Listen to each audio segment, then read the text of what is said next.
So, a clean conversation with me, Caitlin Walker. And me, Charles-Louis Lemar.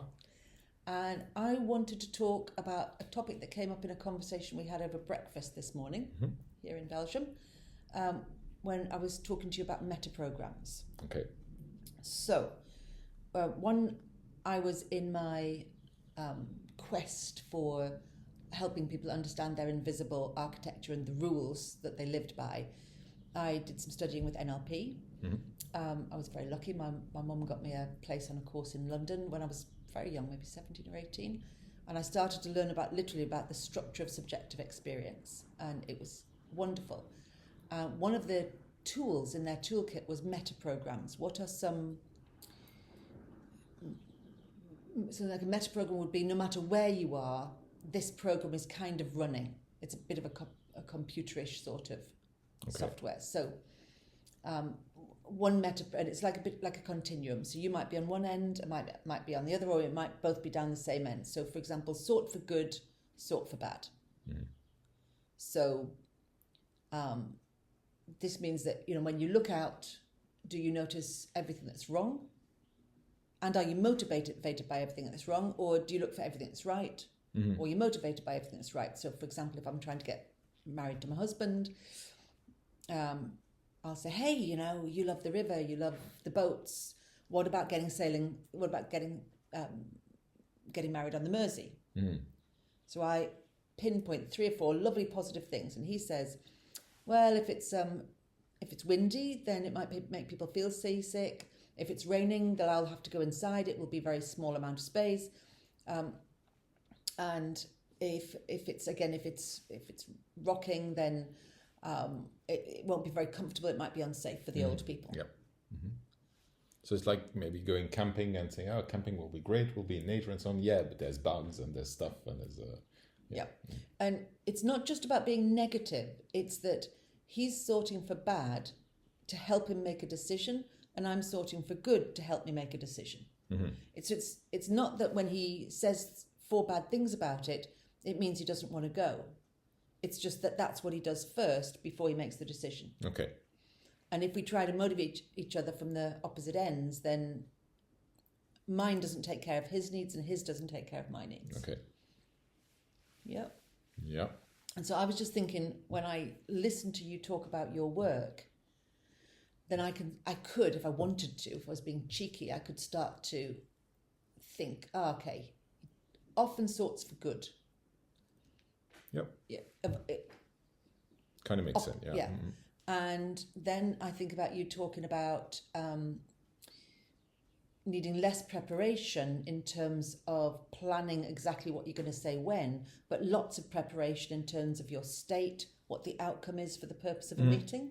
Yeah. But your high options. Yeah. So like indeed, when I prepare for a course and so on, I'd like to have more stuff than I know we're gonna do. And anyway, like the activities, I've got enough practice so that I could pick anyone at a flick of a finger, and then any activity at any point when I see that it's needed. So yeah. Which actually helps me because it's less energy demanding, I guess. And so this is where I think metaprogrammes are interesting. Okay. Because so if you take this idea, and this sort of thing really helped me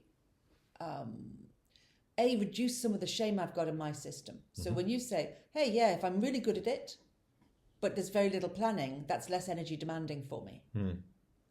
And other people be like, no, that's terrifying. That leaves me really exposed. That leaves me anxious. I don't know what's going to happen. The not knowing creates drama. And so, we sometimes use like 3 brain states, like fight, flight, or freeze being the central one, and then preferences and what supports us, and do we have all the things we need? So you need lots of materials, lots of options. Yeah.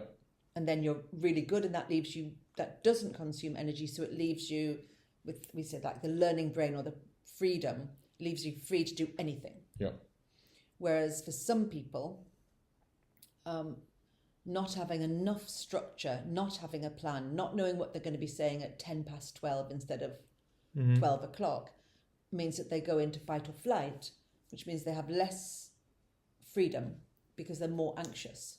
Yeah, but like now I'm wondering how about stuff like, improv?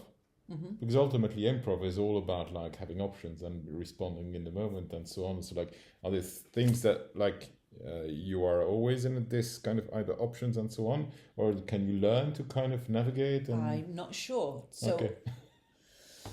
And is it that, so I did a lot of improv as a teenager, but is that because I loved improv, or did I go to the improv and learn the skills and now I'm good at not knowing, or am I naturally good at not knowing, so I was attracted to improv? Yeah. And are some people not very good at improv? So I do think it's probably learnable, but... Because I realize, I mean, when I do these programs on facilitation skills, there's a good friend of mine who's told me before she enrolled in the course that she was terrified about running workshops or doing anything with a group of people. And like just the other day, she said that she was at an open space event and then she ran a workshop and just like that. And then she even did the opening of a specific day. And like also where she works, she now does like offsite workshops and like so maybe it doesn't mean you can't learn. No, I think and not dissimilarly, when I was working with Dee Berridge, the artist Dee Berridge, Dee really liked a good timetable, good schedule. Yeah. And so long as it was put in a way that I liked, that I could see it, I liked the idea that I do this bit, she does this bit, I do this bit, she does this bit, I do this bit. And it's quite nice to, as long as you understand your own system, it's nice for me to follow a structure or to know where I am in a structure. Yeah. So I was wondering then so there's options, procedures, there's sort for good, sort for bad. There's lots of fantastic metaprogrammes. Are you more big chunk or detail? What's that? Do you need to know the general big picture, the general strategy, we're going here, or do you need... Well, in my work as a facilitator, usually I don't need the detail because I'm getting the people who know the stuff in. Being expert at not knowing, I guess. So that's when you're at work. But my question, this is part of why I want this question with you, is do you do your work like that because it's naturally where you are? So think your family built this house. Yep. Who did the detail? Got somebody else to build it, but who did the detail? I think it depends on the stuff. Like there were some things for which my wife was like, "Oh, we need this and this," and I was like, "Yeah, we need to ensure there's enough also power plugs in each room." And then we just need one. I'm like, "Well, and so I think it depends on the things, on the topic. Yeah, on the topic. Because I was like, maybe we also need to put some. I mean, it was we built it 17, 18 years ago, so it was like maybe we should get some Ethernet plugs in the different rooms. Oh, well, we'll never need this, and then of course no, kids grew, and then maybe we should have But I think it really depends on the topics. Maybe for some stuff there was details that was like this is important to me. Yeah, and I think that there's probably a spectrum of it. So there's probably some things that we can be flexible about depending on the topic. Yeah. And there are some people who are the same level of detail no matter what. Yeah. Yeah, because for instance, also for vacation planning, I'm like, okay, let's go there, and then we'll figure out, and then we'll do whatever. And my wife is more like, okay, but we'll need to know what we'll do. We'll need to kind of, okay, this day we'll do this day we'll do that, so that we can plan ahead. I'm like, what's the latest that we need to know? But maybe it's different depending on the... But you can see, do you take slightly different roles there? Yeah. Would she ever take you on vacation? Would she ever go, we'll just go, we'll work it out when we're there? No. That would never be her preferred? No. Well, it depends. Probably if it's a place where there's loads of hiking tracks, then we could do that, because then each day we'd do a different track. Yeah. But other than that, we might want to plan a visit of something. Might want to do like when we went to Canada a couple of years ago, it was we had to know where we would be and what we could do at every space, when we're in Montreal. Okay, what are the things that we can do in Montreal? So the reason I've been thinking about this in relation to clean language is clean is a very, very precise tool with no direction.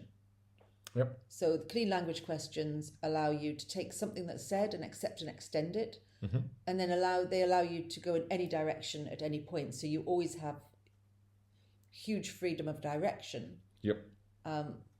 And so the if you're doing a one-to-one therapy, like therapy developed by Davies, Linn, and David Grove, then it's to do with what's the outcome for the client. Yep. Like what does the clients need to do? Or if you're following symbolic modelling, then you really need your client's outcome to help shape the direction that you're going to go in. And so we've got this very, very clean tool, but not so much structure. And I do think that I use Shelley Rose Charvet's metaprogrammes. Sometimes it's useful in a group to look at are there some general patterns in this person's processing that will help you make predictions about them.